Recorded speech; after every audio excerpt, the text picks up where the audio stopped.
Et salut, bienvenue pour le podcast du jour qui va être une interview de Florence. Bienvenue Florence au podcast. Et aujourd'hui le thème du podcast ça va être un retour d'expérience en tant que générateur émotionnel parce que ça a été quelque chose qui m'a été demandé et j'ai trouvé que c'était très intéressant. Donc avant de commencer, Florence, je te laisse te présenter. Eh ben déjà merci de m'avoir invitée Margot. Avec plaisir. Et comme à la maison en plus là. Oui. Et pour me présenter, je suis entrepreneur depuis quelques années et de façon générale j'accompagne principalement les entrepreneurs, quelques salariés aussi, mais surtout les entrepreneurs à globalement libérer la honte et la culpabilité qui impactent leur puissance de décision et les empêchent de réaliser leurs désirs profonds. Et donc les désirs profonds, c'est notamment de créer ce que moi j'appelle leur business passion. C'est-à-dire pas juste un business parce que j'ai une expertise, mais un business qui se crée sur ce qui moi m'enflamme et me rend incandescent, mais dans le bon sens du terme. Et qui me nourrit tellement que je peux en parler pendant 18 heures sans être fatiguée. D'accord.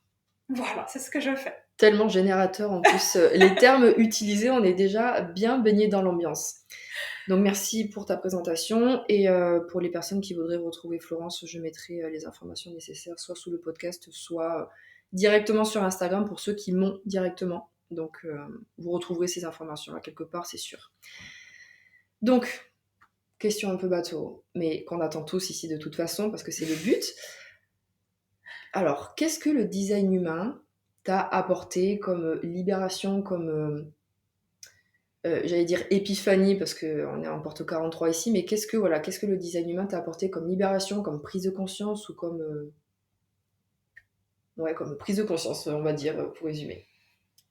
Franchement, quand j'ai découvert mon design humain, c'est vraiment ce que je dis tout le temps, c'est que vraiment c'est mon ciel s'est éclairé en fait. Il y avait plein de zones super floues, super opaques dans ma vie. En dehors de juste générateur ou émotionnel, hein, il y avait plein de zones opaques et là c'est vraiment c'est comme si j'avais compris pourquoi j'avais vécu tout ce que j'avais vécu. Enfin, c'est pas comme si, c'est littéralement j'ai compris pourquoi est-ce que j'avais vécu tout ce que j'avais vécu. Et donc ça m'a apporté beaucoup d'éléments de réponse et ça m'a fait me rendre compte que en fait j'étais beaucoup plus alignée que ce que je pensais. Mais vraiment beaucoup plus alignée que ce que je pensais. Et que ce qui, malgré le fait que j'avais l'impression que c'était assez chaotique, et qu'il y avait une raison et qu'en fait, finalement, je me débrouillais pas si mal que ça dans ma vie. Oui, t'étais déjà bien câblée, même si Ouais. il y a pu y avoir des obstacles ou des patterns ou des choses qui t'ont mis des bâtons dans les roues, mais de base, tu fonctionnais déjà correctement selon qui tu étais et selon tes ressources énergétiques intérieures. Et ça m'a vachement déculpabilisée en fait. Ouais. Je me suis dit, donc en fait, il n'y a rien qui cloche chez moi. Oui. Je fonctionne du coup normalement par rapport à moi. Enfin, je ne fonctionne pas anormalement par rapport à qui je suis. Ouais. Moi, c'était ça, ça m'a vraiment beaucoup déculpabilisée et ça m'a redonné comme une essence de liberté en moi, en mode, mais en fait, je me comprends finalement. Les autres ne me comprennent pas, mais moi, je me comprends. Ouais. Et ça, c'est quand même game changer. Une plus grande marge d'autorisation, si on pouvait dire ça. Ouais. D'être toi et de t'exprimer librement. Le HD, globalement, je trouve que c'est ça que ça fait. Hein. Ça te... Normalement, si t'es pas trop mal calibré, tu n'apprends rien. Oui. On t'explique quelque chose que tu fais déjà. Mais ce que ça crée, c'est justement que ça te donne comme toute une série d'autorisations. Comme si on a plein de ponts-levis en nous, ou de verrous. Et en fait, le fait qu'on nous l'explique, c'est comme si ça ouvrait tous ces verrous-là. Ouais. Tous les ponts-levis sont ouverts et du coup, l'autoroute, c'est bon quoi. Oui. Il n'y a plus de péage. Ouais, on peut rouler tranquille quoi. On peut rouler tranquille avec une voiture en très bon état. C'est ça. Et on se dit, donc en fait, je suis dans la bonne voiture, que je conduis bien, j'ai bien compris le code de la route. Pas tout le temps, mais globalement, si je suis toujours en vie, ça va. C'est que je m'en suis plutôt bien sortie. C'est clair. Et du coup, je peux conduire tranquille quoi. Ouais. Ça ramenait un peu la sécurité. Ça remet l'église au milieu du village, je trouve. Hein. Ouais. Moi, j'aime bien cette expression, mais c'est ça remet du sens. Oui. Là où on nous l'a enlevé, alors que ça n'avait pas de sens de nous l'enlever. Oui. Ouais. En fait. Donc c'est vraiment ça remet tous les paramètres à jour et bien à leur place. Et en fait, vraiment, c'est comme si ça t'enlève le voile, quoi. Oui, ou les choses qu'on s'est enlevées nous-mêmes. Ou les choses qu'on s'est enlevées nous-mêmes, ça les... enlever, qu'on a arrêté de voir, on va dire, et ben ça les remet en lumière. Oui. Donc c'est vraiment comme si ça remet... En fait, c'est plutôt ça enlève toutes les lumières qu'on s'est mis nous...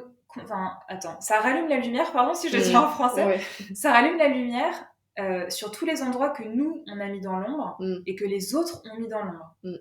Et donc là, en fait, comme quand tu rentres dans une pièce, bah, il fait tout noir, où t'as la lune qui éclaire et tu vois, mais sans trop voir, et t'as appris à deviner, et ben en fait, tu te rends compte que t'as plutôt pas mal deviné ce qu'il y avait dans la pièce. Ouais. Sauf que là, tu le vois, et donc tu te rends compte par toi-même qu'en fait, tu voyais très bien, malgré le fait que t'étais plus ou moins dans le noir. Ouais. Et là, tu te dis, bah en fait, je fonctionne vraiment bien, en fait. Oui, je suis pas si tarée que ça, quoi. Voilà, j'ai pas un problème, je suis pas folle, je suis pas à l'envers, non, je fonctionne très bien, en fait. Ouais. Je peux ralentir les multiples thérapies que t'as fait pendant... C'est ça. Je suis pas si folle que ça. Alors, moi, une question qui me semble super importante en tant que générateur émotionnel, parce que je trouve que c'est tant que tu ne l'es pas, parce que je suis pas générateur émotionnel, je ne suis que émotionnel, on va dire, mais c'est comment est-ce que toi, tu navigues en ce qui concerne ta stratégie et ton autorité, parce que déjà, j'imagine que découvrir que tu es émotionnel, ça a été un life changer, j'imagine, déjà rien que ça de base. Donc si tu veux déjà nous en parler un petit peu avant, mais après j'aimerais bien qu'on passe à ta stratégie avec ton sacral et ton plexus solaire, parce que je trouve que c'est tellement important. Et des fois ça peut être compliqué à expliquer quand tu n'as pas les deux, parce que moi j'ai pas les deux, je pourrais parler sous l'angle de l'émotionnel, mais comment se manifeste un sacral, ça c'est pas, je peux pas l'expliquer, je peux le décrire mais je peux pas l'expliquer de mon vécu. Donc déjà si tu veux nous parler de tout l'aspect émotionnel, ce que ça a pu changer en toi. Et après, on ira voir ce que ça fait avec le sacral en plus par-dessus. Et ben, déjà, le côté émotionnel, je me suis dit, ah bah oui, bah t'es pas une drama queen pour rien. C'est clair. Que ça vient pas de nulle part.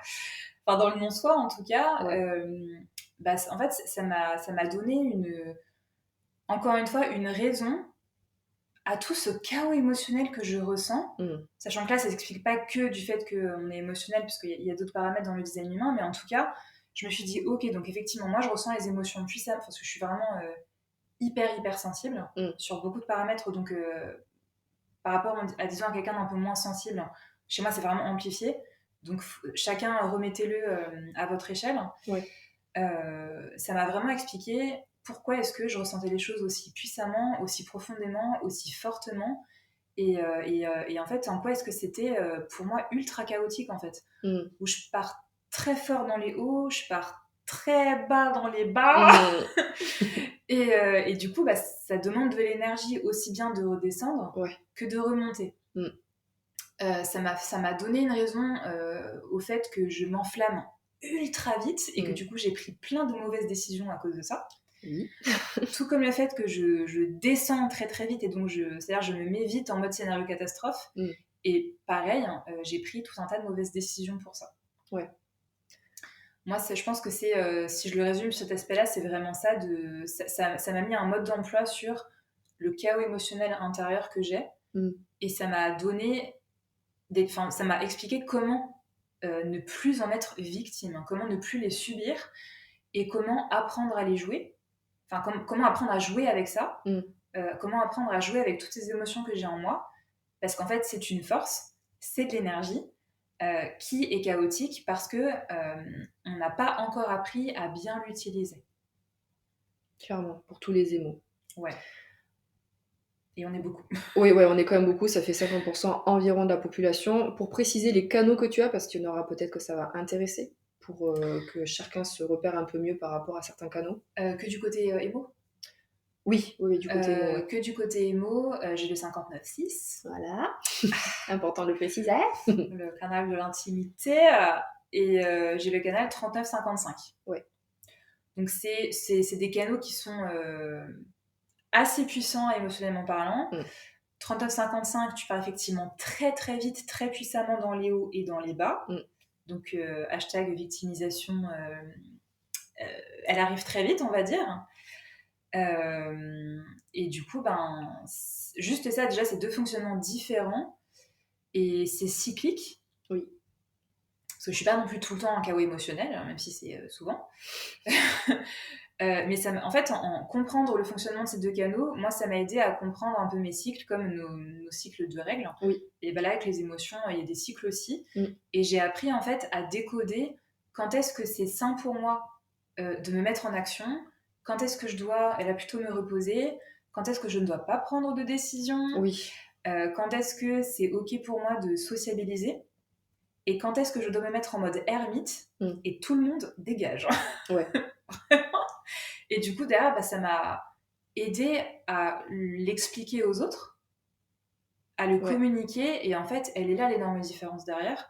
C'est que, en fait, grâce à ça, tu peux te positionner beaucoup plus facilement, beaucoup plus simplement face aux autres. Et quand aujourd'hui, je peux dire, en fait, là, vraiment, je sens que je me sens pas bien. Je sais que je m'étais engagée à venir à cette soirée. Mais là, je sens que je suis pas OK, je suis pas dans le mood de la sociabilisation. Et en fait, maintenant, ma responsabilité à moi, si je veux me respecter moi, et aussi du coup, comprendre l'impact que j'ai sur les autres, du fait des émotions que je génère et dont je fais profiter les autres. C'est ça. Et si je me suis engagée par exemple à une soirée et que j'ai plus envie d'y aller, et en fait, maintenant, je veux dire, en fait, je viendrai pas. Je suis désolée. J'ai changé d'avis, ça peut être déstabilisant qu'on change d'avis. Et quand on est un être émotionnel, on doit être à l'aise avec le fait de changer d'avis. Oui, même jusqu'à la dernière minute. Même jusqu'à la dernière minute. Après, plus on a l'écoute de soi et moins ça et plus on est régulier et entre guillemets fiable. Mais ça n'empêche que c'est le règne des émotions et que c'est versatile. Et donc, c'est important d'apprendre à surfer ses émotions pour ne pas s'enfermer dedans, ne pas en être victime, parce qu'une émotion, ça passe, mais juste d'apprendre à créer plus de flexibilité dans notre cadre pour qu'on puisse en fait tout simplement nous adapter. Et après, les gens qui nous connaissent et les gens qui sont faits pour nous, quand on leur explique comment on fonctionne, c'est aussi plus simple pour eux de s'adapter à nous, de comprendre parfois la violence intérieure que nous, on peut ressentir. Et donc, du coup, d'avoir plus de compréhension et de compassion, en fait. Et après, si moi, je change d'avis, la personne ne le prendra pas mal. Elle saura que je ne suis pas en capacité de sociabiliser et que si je viens, je vais niquer la vibe. Donc, c'est pas dans son intérêt de me forcer. Ouais, c'est clair. Donc, déjà là, il y a quand même pas mal de choses, tu vois. Oui, juste dans l'interaction avec l'autre. Surtout que tu as deux canaux qui fonctionnent de manière quand même assez... pas à l'opposé, mais presque, mais le 59.6, il est très axé sur les relations, parce qu'il est fait pour ça, en plus c'est tribal, et un autre qui est en mode YOLO, complètement imprévisible. Donc ça aussi, de comprendre, bon là c'est pas le but non plus complètement du podcast, mais c'est de comprendre le fonctionnement dans les grandes lignes de chaque canal, ça permet aussi d'appréhender ses émotions et de communiquer dessus de manière plus claire. Là, je suis pas du tout dans ma jauge sociale, c'est plus le 59.6 qui n'est pas prêt. Ou là, oui, d'un coup, ça m'est venu, j'ai une énorme émotion ce soir, je ne sais pas pourquoi. Des fois, on ne sait même pas pourquoi, avec les canaux individuels en plus. Non, j'ai pas l'humeur de venir. Mais je pense que tu l'as expérimenté, de parler avec des mots vrais et clairs. Non, je n'ai pas l'humeur de venir et ma jauge sociale, elle est épuisée. Les gens, souvent, ils te mettent pas des bâtons dans les roues. Enfin, je pense. Je sais pas comment c'est vécu, mais... Au début, il y a beaucoup de culpabilisation. Parce qu'en miroir, nous, on se sent coupable. En fait, comment dire, les gens s'habituent à ce qu'on leur donne. Donc, si moi, je les ai habitués à tout le temps venir en soirée, peu importe comment je me sentais, ou à tout le temps dire oui, et du coup, à ne jamais dire non. Et quand, du jour au lendemain, je commence à poser un cadre, à écouter mes besoins, à dire non, à partir à 23h parce qu'en fait, j'en ai marre et que je m'autorise à le faire plutôt que de me forcer à rester jusqu'à 2h du mat, et les gens, c'est normal qu'ils trouvent ça un peu bizarre. Et donc, du coup, ça nous renvoie finalement tout notre non-soi en pleine face. Oui. Et donc là, en fait, plus nous, quand on s'exprime, quand on explique comment on fonctionne et quand on pose nos limites et du coup notre cadre, plus on est au clair, nous, sur pourquoi est-ce qu'on est en train de dire ça, quel est l'intérêt pour nous de le dire et quel est l'intérêt pour les autres de le dire. Et donc plus en fait on a une force de conviction qui augmente, et ça vient avec la pratique. Au début, t'es pas à l'aise du tout. Ouais, c'est clair. Moi, j'étais en PLS au début. Et donc forcément, si toi t'es en PLS et que t'es mal à l'aise, l'autre en face de toi, l'émotion se communique, donc les autres sont mal à l'aise, et du coup ça fait un peu bizarre. Mais plus t'es au clair sur pourquoi tu dis ça, et en fait plus les gens se détendent, et plus les gens respectent ça. Et là où tu vas être dans un comportement de leadership, c'est que plus tu t'autorises à dire en fait là j'en ai marre, je rentre, ou en fait j'ai pas envie de venir, ça n'a rien contre vous, juste en fait j'ai envie de regarder un film pépouze ou quoi, et plus ça donne l'autorisation aux autres de le faire pour eux-mêmes.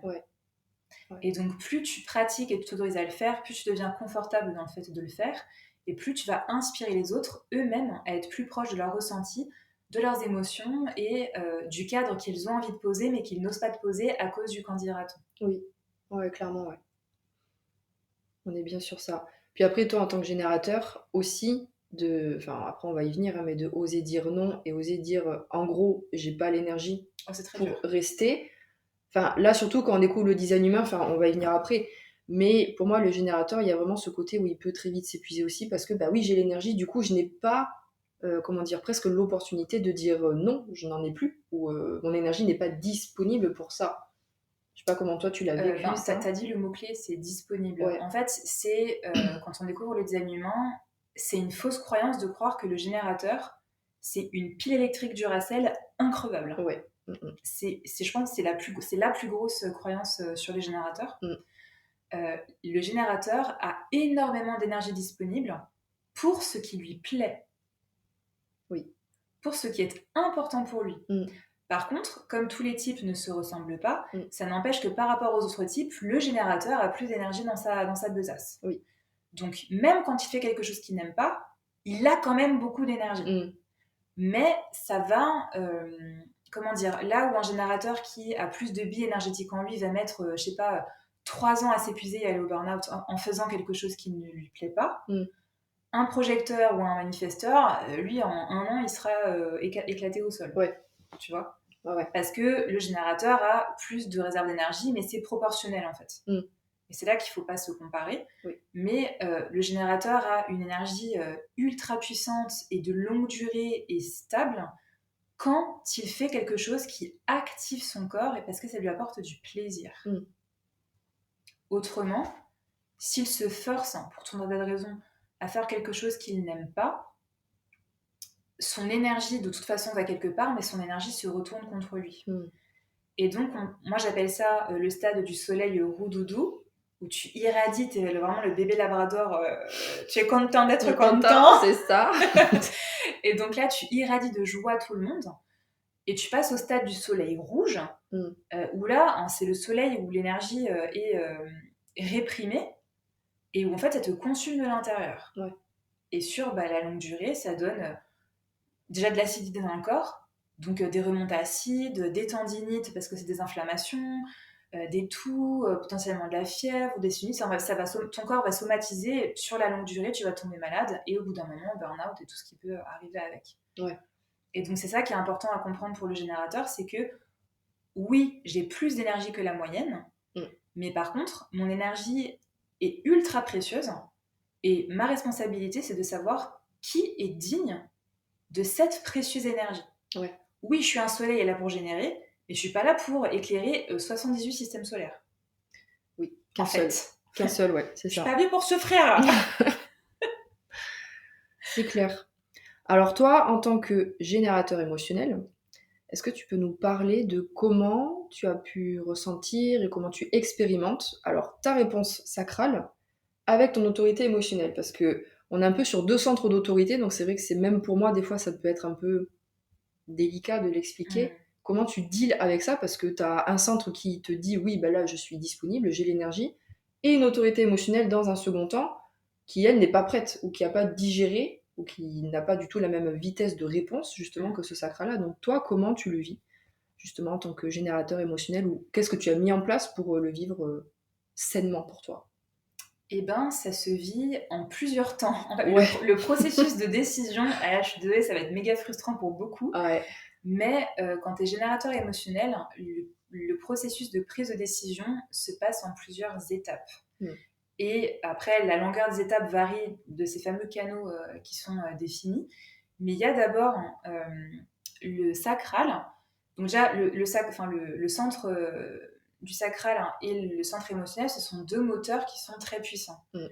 Donc déjà, ça crée une énorme dualité où moi, mon énergie, je sens bien qu'elle est disponible et genre, ça s'ouvre, ça expanse et vraiment, ça crée une ouverture, quoi. C'est le bébé labrador qui... Ouais. J'ai bien joué. Mais il y a cette vague émotionnelle derrière qui fait que ça peut partir très haut dans les tours. Ou pareil, si ça me ferme parce que mon sacral n'est pas disponible, ça peut me faire descendre profond.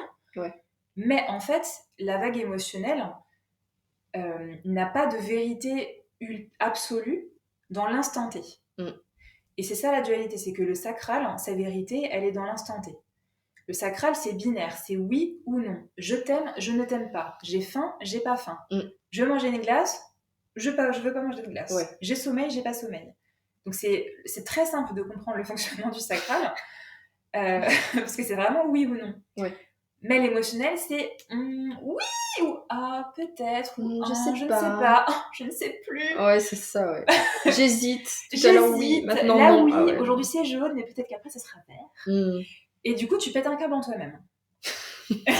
Disons-le clairement. Ouais, parce qu'il y a vraiment deux voies. Et en plus, toi, ils sont reliés par 59.6. Oui. En plus. Donc, on parle même pas du cas où vous auriez une définition double, où il y a le côté avec le sacral et l'autre l'émotionnel. Là, on rentre vraiment dans des détails, mais toi, en plus, ils communiquent entre eux. Déjà. Moi, je suis en circuit fermé avec le 360 en plus. Oui. Donc, ça, je suis en circuit fermé sur ça. Et après, je fais attends, stop. Enfin bref, là, on rentre dans d'autres détails, mais ne digressons pas. Oui. Mais du coup, en gros, j'ai une première réponse que mon sacral m'envoie. Donc, c'est oui ou non, si je simplifie. Et ensuite, mon autorité émotionnelle va me demander un certain temps pour que le haut et le bas, en fait, si vous vous rappelez vos cours de physique, chimie au collège, ou d'SVT, les sinusoïdales, tu sais, les courbes comme ça, et ben en fait, l'autorité émotionnelle doit attendre que la sinusoïdale se stabilise, en gros, pour sortir des traits hauts, sortir des traits bas, et retrouve un état, entre guillemets, stationnaire, neutre. Et c'est là qu'on parle d'état de clarté. Et ça prend plus ou moins longtemps selon ce que tu es en train de vivre dans ta vie et selon la charge émotionnelle qui est mise sur la décision qui doit être prise. Et là, il n'y a pas les mêmes enjeux. Oui. Et donc, le temps dont l'autorité émotionnelle a besoin va dépendre de l'enjeu lié à la décision qui doit être prise. Ouais. Si tu me proposes d'aller au restaurant, je vais pas te dire « laisse-moi réfléchir une semaine et je reviens vers toi ». Oui. Tu as besoin de peut-être quelques heures ou même tu as la réponse là si tu as l'humeur, quoi. Enfin, voilà, si je me sens bien, voilà, c'est un resto, il n'y a pas forcément d'enjeu. Si c'est un premier encart, il y a de l'enjeu. Ou s'il y a un déménagement, ou s'il y a une démission, ou s'il y a une rupture aussi. Là, c'est des plus grosses décisions. Ouais. Mais du coup, admettons, si par exemple, si j'ai un splénique en face de moi, la personne va me dire « T'es chaude pour un resto ?» Dans sa tête, il n'y a aucun débat. Elle va au resto avec ou sans toi. Et moi, si je suis émotionnelle, je vais dire je sais pas, mais générateur, qu'est-ce que tu me proposes? Qu'est-ce qu'on va manger? Fais-moi des propositions pour aider mon sacral à rebondir. Et en fait, peut-être que ça va me prendre au dépourvu et que s'il est 18h et que je dois répondre pour 19h, ça va me mettre en challenge. Ouais. Après, si c'est ma pote ou quoi, c'est pas très grave. Mais à la limite, tu vois, je peux dire, peut-être préviens-moi en début d'après-midi, comme ça, j'ai plus de temps pour me réguler, tu vois. Ouais. Ça peut être comme ça. Par contre, effectivement, il y a un déménagement à faire. Il y a beaucoup d'enjeux sur ça. Et là, je vais avoir besoin de beaucoup de temps. Et peut-être que c'est 2 semaines, peut-être que c'est 3 ans, peut-être que c'est 6 mois. Ça, c'est différent pour tout le monde. Mais en fait, c'est que pour une autorité émotionnelle, le bon moment de prendre la décision, c'est le moment où il n'y a plus de charge émotionnelle mise sur la décision à prendre. Oui. Et c'est là qu'on parle de neutralité. Et c'est quand je suis dans cet état de neutralité, moi, ce que je dis, c'est quoi le fond de vibe qui reste? C'est quoi un peu genre le parfum d'ambiance qui reste? Et là, tu vas te dire, en fait, je me sens confortable, ou l'émotion qui reste, c'est de la joie, ou je me sens même excitée, ou alors, non, c'est lourd. Je me sens en insécurité, ou je sais toujours pas. Ouais, ou c'est pas la bonne direction aussi. Ou là, c'est pas la bonne direction, ou je le sens pas. Enfin, en fait, ça sera vraiment de voir, est-ce qu'il y a un certain malaise, ou est-ce qu'il y a une certaine envie et une certaine expansion qui se crée. Si c'est plutôt côté malaise, bah c'est non. Ouais. Si c'est côté la vibe elle est cool, c'est oui. À relativiser, parfois, quand la vibe elle est un peu malaisante ou que tu sais pas trop, ou que c'est lourd, et ben parfois c'est qu'il n'y a pas assez d'informations qui sont disponibles pour aider à la décision. Et donc quand c'est comme ça, et ben en fait tu peux revenir vers la personne, admettons, qui t'a, si c'est quelqu'un qui t'a, par exemple, t'es au travail, on te demande de travailler sur un dossier. Sur le coup, t'as dit non parce que tu dis d'abord je finis ce que j'ai sur le plat ou dans la cocoteuse là, la cocoteuse dans la cocotte, et ensuite je reviens vers toi. Et en fait, si au moment où tu dis j'ai fini mon dossier et là il y a un truc qui me dérange, mon sacral il s'ouvre pas trop, et là tu peux dire rappelle-moi c'est quoi exactement le dossier que tu me demandes de gérer. Ouais. Ah c'est ça, et après là tu vas te dire ah ok, bon en fait je peux ou je peux pas. Oui. Donc parfois faut pas hésiter à redemander des infos, et c'est pas parce que je reviens vers l'autre pour demander des infos que je dois lui donner ma réponse tout de suite. Oui, t'attends de voir comment ça digère en toi et comment ça répond finalement à l'intérieur de toi avec et comment ça résonne. Ouais. Et une autorité émotionnelle peut repérer les personnes qui sont saines pour elle quand son entourage ne la pressurise pas à se décider rapidement. Oui. Plus une personne te force à te décider rapidement quand tu es une autorité émotionnelle, moins cette personne est faite pour toi. Oui. Plus une personne va te laisser le temps dont tu as besoin en te challengeant quand même un peu, oui, parce que ça, c'est les personnes qui te font évoluer, et plus ça sera sain pour toi. Parce qu'en fait, sinon, la personne qui ne respecte pas ton besoin d'espace, ça va faire que tu seras tout le temps en chaos émotionnel, et du coup, la clarté n'aura pas l'espace de se créer. Et vraiment, l'autorité émotionnelle, il y a besoin d'espace. Il y a besoin de temps, de longueur. Donc, c'est apprendre à ralentir dans une société où tout va vite, où t'en as à côté les sacrales, les spléniques décident ultra vite. Et du coup, il y a très vite cette comparaison du « Attends, t'es au restaurant, moi ça fait une demi-heure que je sais ce que je veux manger. Et toi, t'hésites entre le tiramisu, la panna cotta et les beignets. » Ouais, c'est ça. Et c'est comme ça. Et en fait, l'idée, c'est que plus l'autorité émotionnelle se fout la paix, et plus elle apprend, et ça s'apprend, c'est un muscle, d'enlever la charge émotionnelle, paradoxalement, plus elle va décider vite. Ah oui, clairement. Ah oui. Voilà. Ça, moins de jeux, plus d'enjeux. Moins d'enjeux, plus de jeux, pardon. Moins d'enjeux, plus de jeux. Jeux, J-O-U. Et donc, moins tu te fous la pression par rapport à la prise de décision, et plus tu décideras plus vite parce que tes émotions auront le temps de se calmer. Parce que tu ne seras pas en jugement de tes émotions. Et donc, c'est ça la clé quand tu es émotionnel, c'est que plus tu vas juger tes émotions, plus elles vont prendre de la place. Plus tu vas leur donner le droit d'exister, plus elles vont faire leur life, que ça dure 7 secondes, 1 heure ou une semaine, et après ça va passer. Et c'est ça qui est paradoxal, c'est que en fait personne ne nous apprend à nommer nos émotions, à leur parler, à comprendre quel est le message qu'elles ont à nous donner, parce qu'une émotion a toujours un message à te donner. Admettons, si tu es en colère, ça veut dire que tes limites ont été dépassées. Et donc ta colère, en fait, c'est comme le signe stop. Et donc en fait, si on te dit pas que la colère, en fait, c'est l'indication que tu as une limite qui n'a pas été respectée, et tu te sens comme ça parce que en fait, soit toi, tu n'as pas réussi à la poser envers toi-même, soit parce que quelqu'un ne l'a pas respectée venant de toi. Et donc là, c'est ok, qu'est-ce qui n'a pas été respecté? Et après, là, tu peux mettre de la douceur dessus. Si tu as... si par exemple, tu es déçu, si tu ressens de la déception, je donnerai pas 500 émotions, mais je pense au moins 2 exemples, c'est bien. Si tu te sens déçu par quelque chose, c'est parce que tu avais placé des attentes sur quelqu'un, sur une situation, sur un contexte, et que ces attentes n'ont pas été comblées. Et donc là, quand tu as des attentes sur quelqu'un, ça veut dire que toi-même, il y a quelque chose en toi que tu n'arrives pas à combler, et que inconsciemment, tu demandes à l'extérieur de venir le combler pour toi. Donc relation de couple, je te demande de m'aimer, donc j'ai une attente envers toi. Pourquoi? Parce que je ne suis pas encore en capacité, je n'ai pas encore toutes les ressources dont j'ai besoin, moi, pour m'aimer moi, faire en sorte que ma coupe soit pleine et que donc je déborde d'amour. Et du coup, où là, je serai, en tant qu'autorité émotionnelle, ultra sexy, ultra magnétique, parce que je ne suis pas en dépendance de l'autre. Ouais. Pourquoi ? Parce que j'ai appris à parler à mes émotions, j'ai appris à comprendre l'information qu'il y a derrière, et donc derrière à m'autoréguler. Mais est-ce que, alors, pour revenir un peu sur ce que tu as dit, est-ce que ça t'est arrivé de ressentir une validation du sacral, une disponibilité de ton énergie, et après la vague émotionnelle, finalement, de pas y aller, de pas dire oui, de te positionner différemment malgré la première réponse du sacral? Très souvent. Ouais. Donc c'est pas parce que sacral dit oui que les émotions vont suivre, en plus de ça. Ouais. Et parfois, c'est l'inverse. Parfois, le sacral, il dit non, alors que les émotions, elles sont oui. Alors ça, là, tu fais comment? Enfin, et là, voilà, qu'est-ce qui se passe? Qu'est passa la casita? Ouais, là, t'es perdu. Là, tu te laisses un peu de temps pour voir comment ça digère, comment ça répond. Ouais, là, c'est créer de l'espace. Ok. Donc, c'est déjà faire quelque chose qui t'apporte de l'énergie. En tant que générateur, c'est ultra important. Parce que, en fait, le générateur, il s'active quand tu lui donnes du carburant qu'il aime. Oui.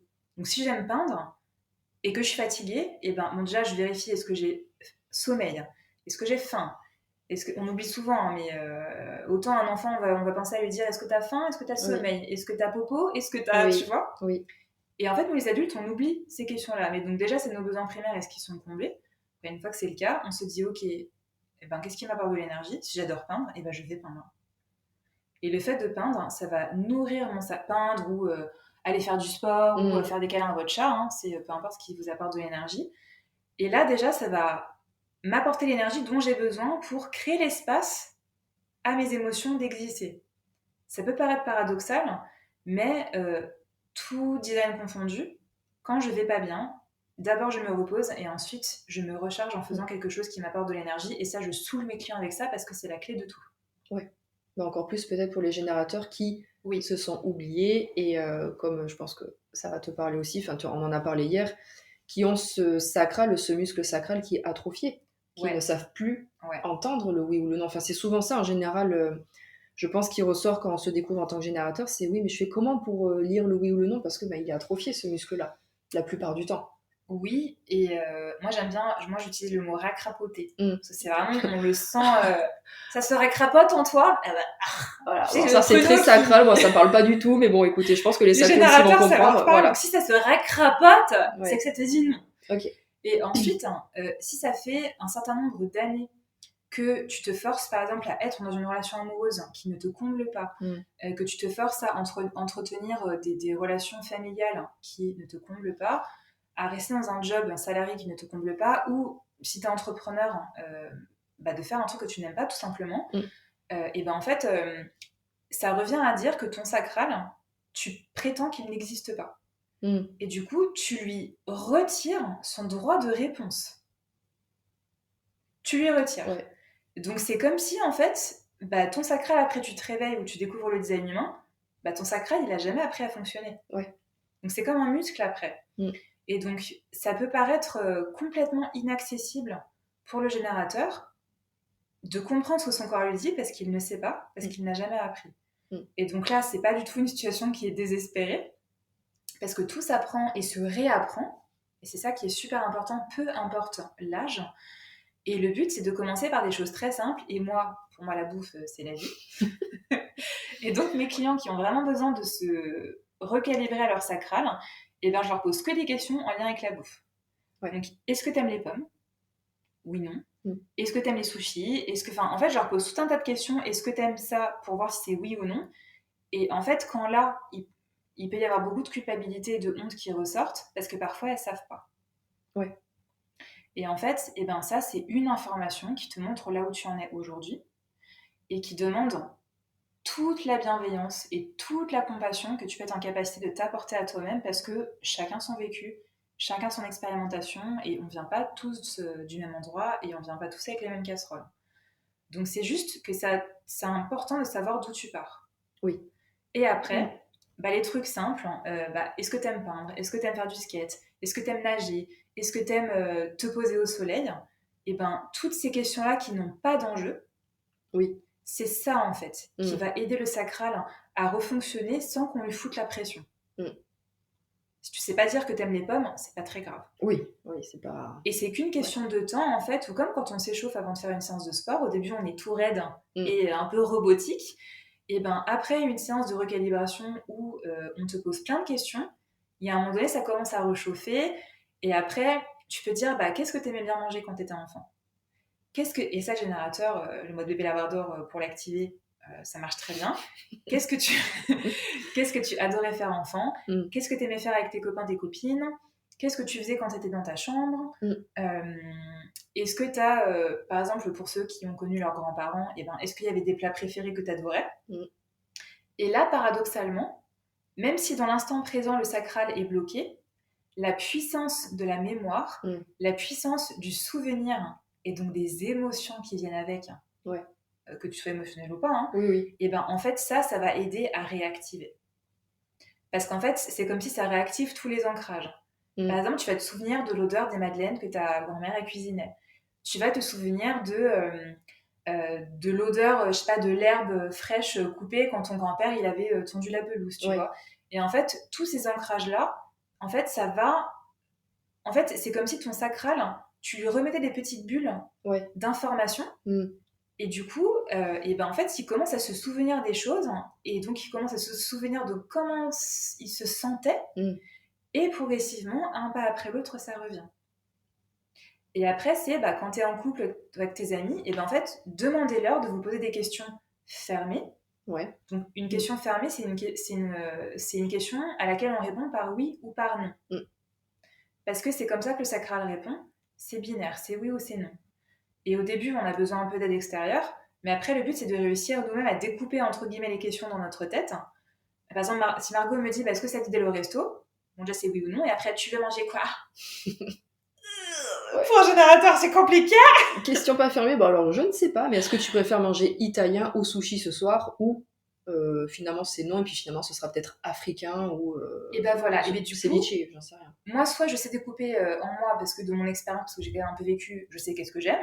Donc moi-même, je vais me scanner et je vais m'auto-répondre. Ou alors, si j'ai du mal à le faire, je vais dire, est-ce que tu peux me proposer des options? Comme ce que Margot vient de dire, africain, italien, peu importe. Et là, je vais pouvoir répondre plus facilement. Et après, c'est comme tout, c'est une question de pratique dans le temps.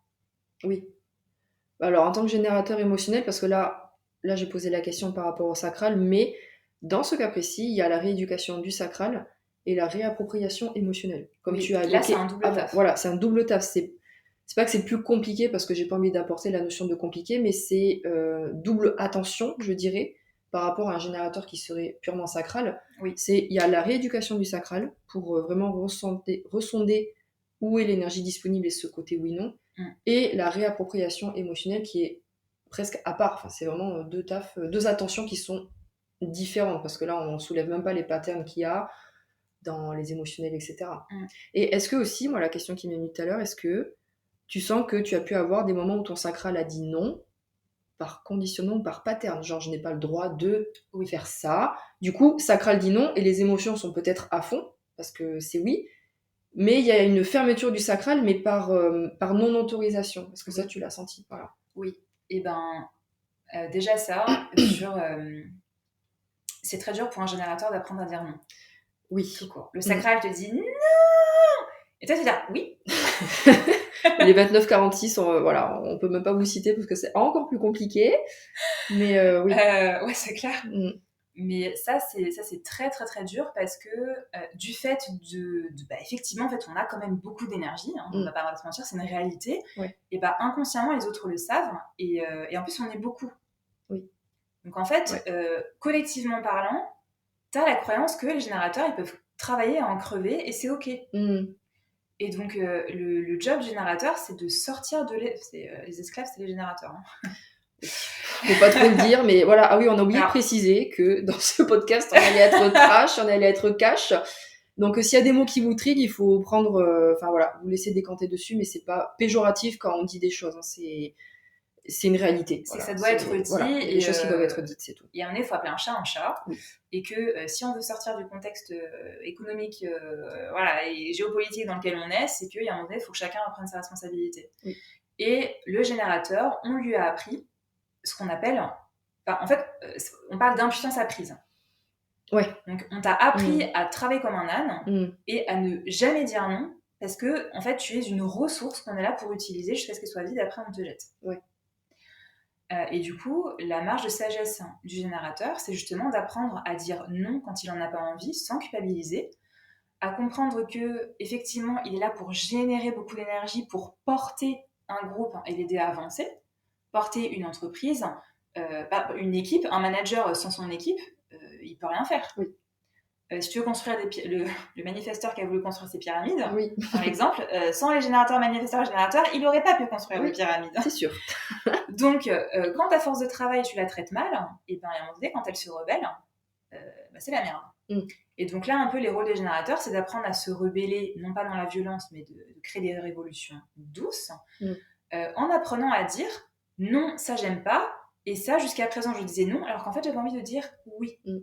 Et c'est OK. Ouais. Et par rapport à ce que j'ai dit tout à l'heure, on habitue les gens à ce qu'on leur donne, et bah, là aussi, au début, ça dérange. Les personnes qui, les yes men, qui disent tout le temps oui, et du jour au lendemain, ils disent non, bah t'as changé, ou t'es plus drôle, ou tu viens plus aux soirées, ou bah, d'habitude, tu disais toujours oui à mes dossiers que je te donnais. Oui, parce qu'avant, j'étais une esclave et j'osais pas dire non, parce que je ne me respectais pas, parce que je savais pas comment je fonctionnais. Et donc après, pareil, c'est la même réponse qu'avec les émotions. Plus en fait on est solide dans le pourquoi on dit les choses, qu'est-ce que ça nous apporte et quel est l'intérêt pour les autres, encore une fois, plus on inspire les autres et plus on leur donne l'autorisation, eux aussi, de se positionner sur le oui et sur le non sans culpabiliser et sans donner la réponse opposée. Oui. Parce que là, c'est le bordel pour tout le monde. Ouais, c'est clair, Puis, et ça, on le fait tous, générateurs, même les autres types, on le fait tous. Pour les non-sacros, c'est plus compliqué parce que votre énergie se vide plus vite. Donc à un moment donné, vous n'avez pas le choix, en fait, que d'apprendre à dire oui ou non. Alors que nous, entre guillemets, on a le choix plus longtemps parce qu'on a plus d'énergie. Et donc c'est là que le déconditionnement est plus important parce qu'on s'est habitué pendant plus longtemps à dire oui alors qu'on avait envie de dire non, et inversement. Oui, et le générateur a aussi le droit de se reposer parce que moi j'ai souvent aussi des clients. Alors paradoxalement, moi les plus de clients qui me disent qu'ils sont en burn-out, c'est des générateurs manifesteurs. Ouais, parce que tu as le multitâche avec. Quasiment. Et puis en plus, ils sont tellement multipassionnés qu'ils ne s'arrêtent pas. Mais le générateur ou le générateur manifesteur, qu'il soit aimant ou pas, a droit au repos. C'est pas parce qu'on le met en avant pour les non-sacros, parce que nous, on l'amplifie, donc on se perd peut-être plus vite. Mais c'est pas parce qu'on est sacral qu'il y a moins de repos. C'est ça que je pense qu'il est important aussi de dire en tant que être sacral. Déjà, chose importante, c'est que beaucoup de générateurs n'arrivent pas à dormir parce qu'en fait, l'énergie qui est disponible dans la journée n'est pas utilisée dans les bonnes choses. Un générateur, si je reprends l'exemple de la pile, on a, on va dire, une quantité d'énergie à utiliser. Et en fait, si cette quantité d'énergie n'est pas utilisée, et bah, à la fin de la journée, quand on va se coucher, ça se retourne contre nous. Parce qu'on a toujours du jus à lâcher. Et donc, ça peut faire qu'on n'arrive pas à dormir. Et juste pour cet exemple-là, parce qu'il est important, parce que c'est ça qui, derrière, amène aussi au burn-out, c'est que si, admettons, t'es générateur manifesteur, et t'arrives pas à dormir, et ben, lève-toi et fais une activité qui te fait plaisir, jusqu'à ce que tu commences à avoir le nez qui pique, qui tombe, et là, tu retournes te coucher. Et là, tu auras un sommeil de qualité. D'aller vraiment utiliser sainement cette énergie pour entrer sainement dans le sommeil aussi. Exactement. Et effectivement, moi, il y a une phrase qui m'est venue à un moment donné quand je travaillais du coup ce côté générateur, c'est pas parce que je peux que je dois. Oui, je peux parce que j'ai effectivement plus d'énergie que les autres, mais je ne dois pas. Je le fais parce que j'ai envie de le faire. Toute proportion gardée quand on est salarié, parce que on va quand même répondre à des ordres, des directives, etc. Donc, je vous fais confiance pour mettre ça à votre échelle. Mais vraiment, c'est pas parce que je peux que je dois. Moi, cette phrase-là, elle m'a franchement sauvé la life.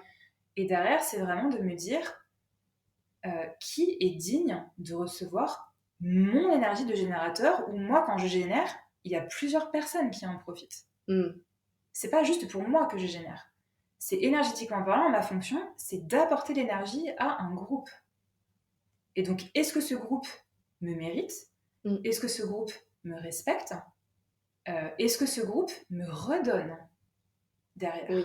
Peu importe la manière dont c'est redonné. Peu importe la Voilà. façon dont c'est redonné, mais est-ce que ça me revient à un moment donné? Et si la réponse à ces 3 questions est non, et ben c'est que je suis pas au bon endroit, pas avec les bonnes personnes, pas en train de faire la bonne chose.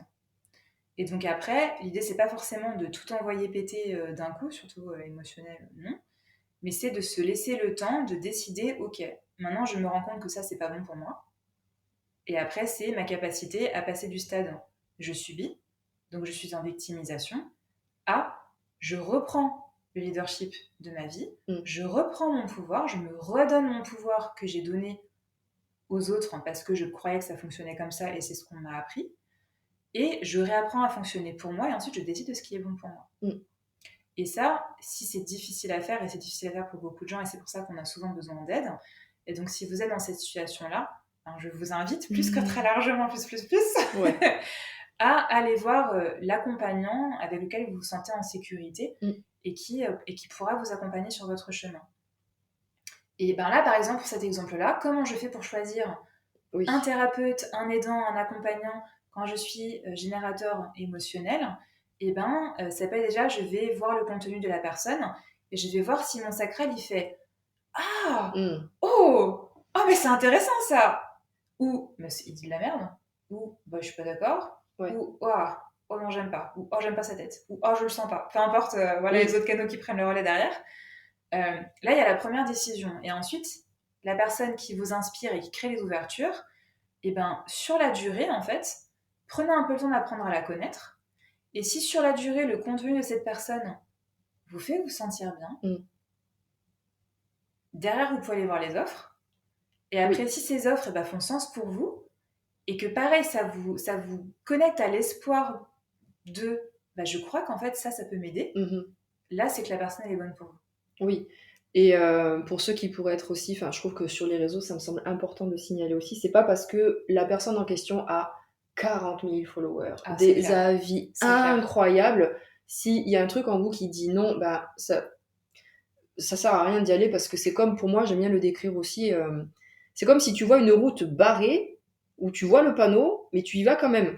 Tu vois, tu as l'occasion de voir le panneau qui serait ton sacral ou tes émotions qui te diraient non, et ça sert à rien d'y aller. Et ça peut être peut-être une personne qui a que 300 followers, qui a peut-être 2-3 offres pas étendues, mais qui résonne avec vous, où le message y fonctionne, où il y a tout qui s'allume chez vous, même s'il n'y a pas forcément beaucoup de com, parce qu'il y a des personnes, juste tu vas sur leur profil, il n'y a rien.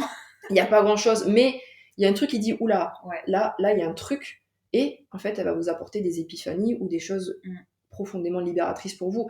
Donc, juste, voilà, ça me semblait important, je sais pas qui aura besoin d'entendre ça, mais la preuve sociale, elle est d'abord dans votre auto-validation. Surtout sur les réseaux, je pense. Vous êtes la première preuve, en fait. Et ça, pour le coup, je suis d'accord avec Margot, donc je vais en rajouter une couche. Je pense que c'est vraiment important. Sur les réseaux, la quantité ne fait pas, la quantité de followers ne fait pas la qualité de l'accompagnement. Et ensuite, effectivement, le sacral, en anglais, on parle de gut feeling. Donc, c'est vos tripes. Le sacral, c'est vraiment les tripes de la personne qui vous disent oui ou non, indépendamment de la logique du mental. Et donc, ça demande un petit peu de pratique. Et bien évidemment, il va y avoir des erreurs et c'est OK parce que toutes ces erreurs-là vont vous aider en fait à reconnaître en fait, ça voulait dire non. Oui. Dans mon ventre. Ceux qui ne savent pas vraiment, le sacral, c'est vraiment dans le bas-ventre, quand on entre le nombril et le haut de... le périnée, Et le périnée, c'est ça. Le périnée. Là où on met la main sur le bas du ventre, en général, c'est ça qui peut vraiment nous aider quand on est générateur. Vraiment, tu mets la main sur ton ventre et tu demandes à ce qu'on te pose plein de questions fermées auxquelles tu peux répondre par oui ou par non, et des questions avec peu d'enjeux et des questions avec beaucoup d'enjeux.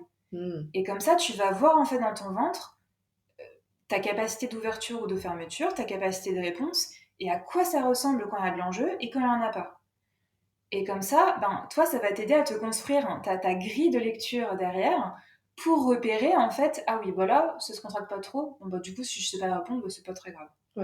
Là, ça se contracte beaucoup. Ok, là, j'ai vraiment besoin de temps. Et ça t'apprend, en fait, pareil, à t'auto-réguler dans ton processus de décision. Et pareil, moi, ça m'est arrivé de me faire accompagner, même un sacré paquet de fois, par des personnes pas du tout présentes sur les réseaux sociaux. Oui, en plus, Mais en fait, autorité émotionnelle, je me sentais en sécurité. Ouais. Vraiment, l'autorité émotionnelle, c'est super important. Alors, je pouvais être pour autant très challengée sur le travail qui devait être fait, mais cette personne me mettait en sécurité. Oui. Et du coup, moi, je ressentais quand même une certaine chaleur. Je pense qu'on peut parler de cocon un peu, tu vois. Oui. Après, bon, cocon, on est tous différents, mais voilà.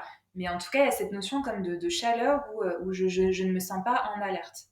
Bah là, je sais que cette personne, elle est faite pour moi. Et après, le sacral parle quand même. Peut-être que cette personne est faite pour moi pour 3 séances. Oui. Peut-être pour 1 mois ou peut-être pour du one shot. Oui.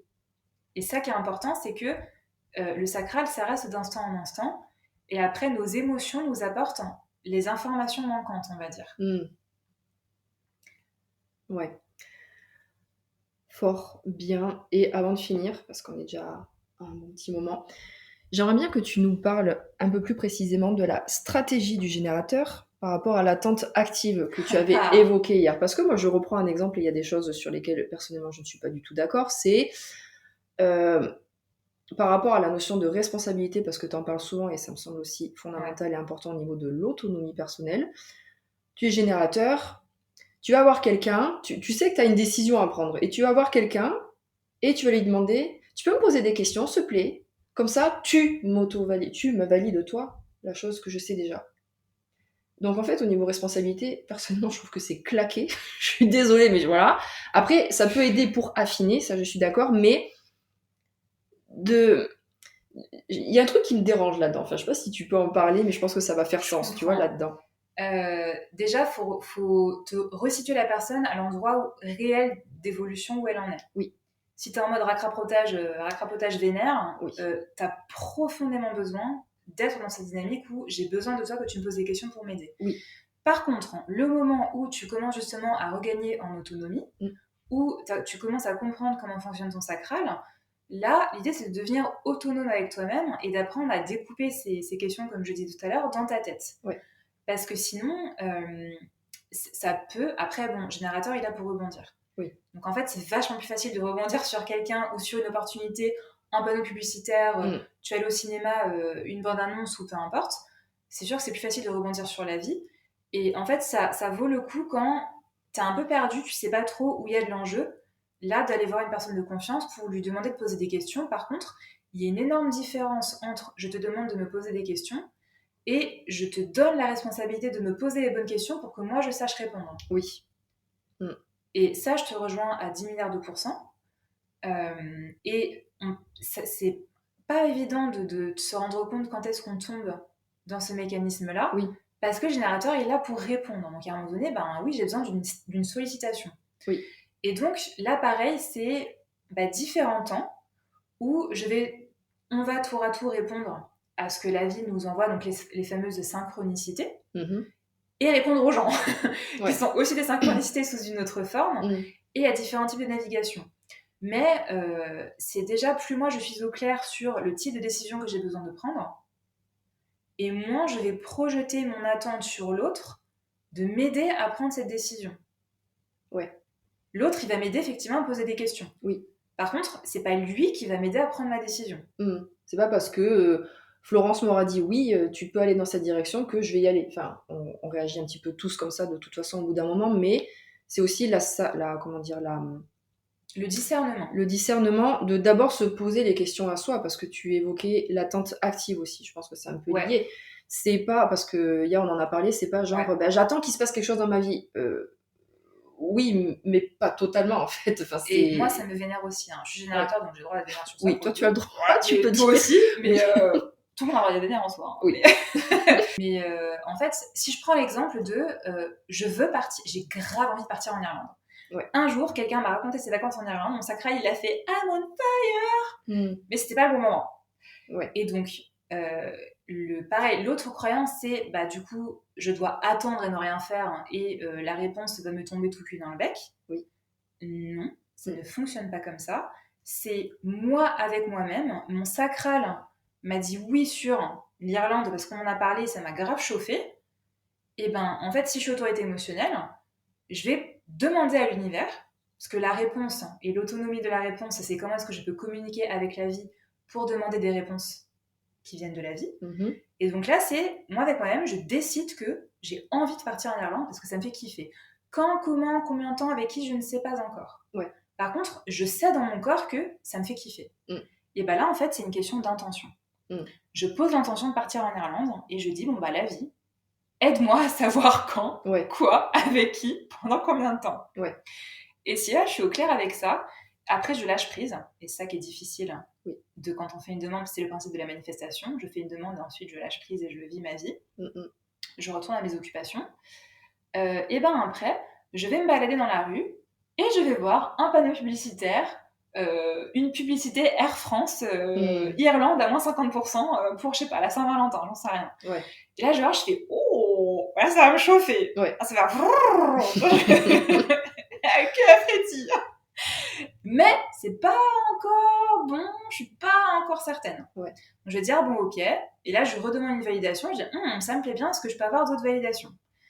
Et là, je vais prendre rendez-vous chez le médecin et sur la table, tu sais, où il y a plein de magazines, il y a un guide du routard, partir en Irlande, tout ce qu'il faut savoir. Bon, là, je commençais à me dire, bon là, ça commence à devenir assez clair que l'Irlande m'attend. Et après, je vais me dire, ok, je vais poser une semaine de vacances, parce que j'ai mes vacances à poser. Quand tu es entrepreneur ou salarié, quand tu poses tes vacances, tu dois poser tes vacances. Mais c'est pas forcément dire que tu vas encore acheter ton billet pour aller en Irlande. Par contre, tu peux créer l'espace pour poser tes vacances et après, tu peux commencer à regarder les billets, etc. Jusqu'à ce que, admettons, je sais pas, tu vas dans un bar. Pour ceux qui connaissent la Saint-Patrick, tu vas boire des bières pour fêter la Saint-Patrick. Et là, tu rencontres un Irlandais qui te dit, ah bah tiens, moi je connais un super gîte parce que ma tante, elle gère ce gîte-là, il y a des super avis. Et là, dans ton corps, tu vas voir le oui, tes émotions, ça va être oui. Tu vas aller sur le site de la personne, tu vas te sentir safe, et là, tu vas te dire, ok, c'est bon. Donc, il s'est passé 2-3 étapes. Là, j'ai donné un exemple parmi tant d'autres, mais c'est vraiment pour vous rendre compte de ça ressemble à quoi de répondre d'instant en instant à la vie qui m'envoie la synchronicité pour, en fait, m'aider à naviguer. Alors qu'en fait, j'aurais pu me dire, le premier panneau publicitaire que j'ai vu, je réserve par Air France avec un hôtel qui m'aura peut-être coûté super cher et j'aurais détesté les vacances en Irlande parce que je me serais pas laissé suffisamment de temps en tant qu'autorité émotionnelle pour voir où est-ce que je suis dans une vibe qui fait mes cocooning où je me dis ah ouais, on est bien. Alors que là, en ayant attendu un peu plus, je me retrouve dans un truc qui correspond plus à mes valeurs. Donc là, par exemple, ce gîte, tenu par la maman d'un mec à qui j'ai connecté. En plus, il y a plein de photos de repas autour de la table. C'est un peu tribal, tu kiffes. Et du coup, c'est pas forcément les vacances peut-être plus VIP qui m'auraient été vendues par le panneau publicitaire Air France, mais plus des vacances en mode familial, dans un petit truc à taille humaine, où en fait, là, ça m'aura nourri. Et donc, après, c'est important de dire que quand bien même je prends la première étape du Air France et que je me trompe, c'est pas grave parce que ça reste de l'apprentissage. Et du coup, après, ça m'apprend à mieux naviguer. Mais c'est ça qu'en fait, on entend par il y a différentes étapes. C'est juste que la vie va nous envoyer tout un tas de signes et ces signes vont nous guider jusqu'à l'étape finale. Et ça peut être plus ou moins long, encore une fois, selon la complexité de la prise de décision. Oui, mais il y a eu une intention de ta part de départ et c'est pas genre tu attends qu'il se passe des choses dans ta vie. Il y a eu un ressenti, il y a de la proactivité. Voilà, Mais du coup, moi, c'est ce que j'appelle la manifestation indirecte. Là où le manifesteur splénique, il peut foncer, il s'en bat les steaks. Oui, c'est ça. Quelle chance. Mon Dieu, j'aimerais bien tester ça, je ne peux pas. En tout cas, si je peux, sur des décisions qui n'ont pas d'impact. Oui, donc en fait, moi, c'est ce que j'appelle la manifestation indirecte. C'est-à-dire que si je veux partir dans ces vacances en Irlande, je ne reste pas assis sur mon canapé. J'ai décidé de partir en Irlande. J'ai décidé de poser mes vacances sur mon calendrier. Donc, je ne prends pas de clients si je suis entrepreneur et si je suis salarié, en fait, tous mes collègues sont au courant et peuvent anticiper le redispatching des dossiers. Je vais chez le médecin, je vois le guide du routard, et je prends le guide du routard dans mes mains. Saint-Patrick, je décide de m'immerger de l'ambiance en Irlande pour ressentir la vibe, aller chercher 2-3 infos. Et parler à des Irlandais qui connaissent l'Irlande a priori. Donc en fait, je suis proactive dans ma démarche.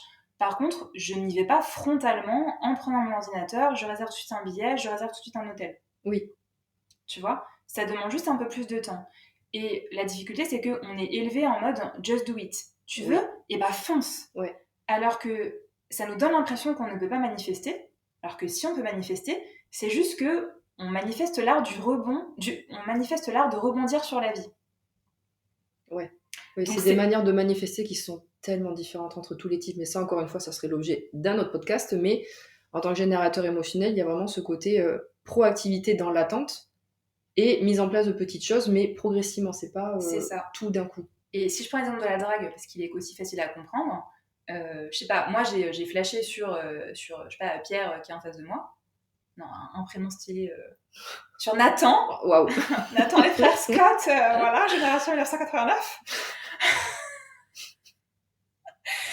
J'ai flashé sur un mec en face de moi. Et ben, en fait, ce qu'on m'aurait appris, c'est d'aller frontalement, d'aller directement le draguer et lui dire tu me plais. Donc, ça, c'est une manifestation directe. Et ben, si je suis générateur émotionnel, eh bien, je vais lui faire des petits yeux, et puis je vais m'approcher du bar pour commander à côté de lui, et je vais le regarder, mais je ne vais pas lui parler. Potentiellement, s'il y a ma copine à côté de moi, je peux dire « Waouh, il y a des mecs mignons ici !» Ouais. Avec un regard appuyé, parce que quand même, on est actif dans la démarche. C'est ça. Mais je laisse la personne venir à moi. Donc, en fait, le générateur, il est là pour masteriser l'énergie yin, l'énergie féminine. Je suis claire dans mes intentions, je suis quand même proactive, mais je ne suis pas dans le forcing et j'attends et je réceptionne derrière. Oui, c'est ça aussi. C'est l'art de réceptionner les réponses qu'il pourrait y avoir par rapport à ce qui a été demandé. C'est ça. Bien. Bon, je pense qu'on a fait un bon tour. On a fait un bon tour. On a fait un bon tour sur tout ce qui est générateur émotionnel. Merci beaucoup, Florence, pour avec grand plaisir. Tous ces exemples-là. J'espère que ça vous aura bien aidé et au plaisir de lire vos retours, vos commentaires. Et puis, je mettrai les informations pour retrouver Florence quelque part. Je ne sais pas où encore, mais quelque part. Et surtout, faites-vous confiance. Oui. Gardez votre discernement. Vous êtes puissant. Faites-vous confiance. Et faites-vous aider si vous galérez. Voilà. Aussi très important. Le mot de la fin. Allez, merci. À bientôt.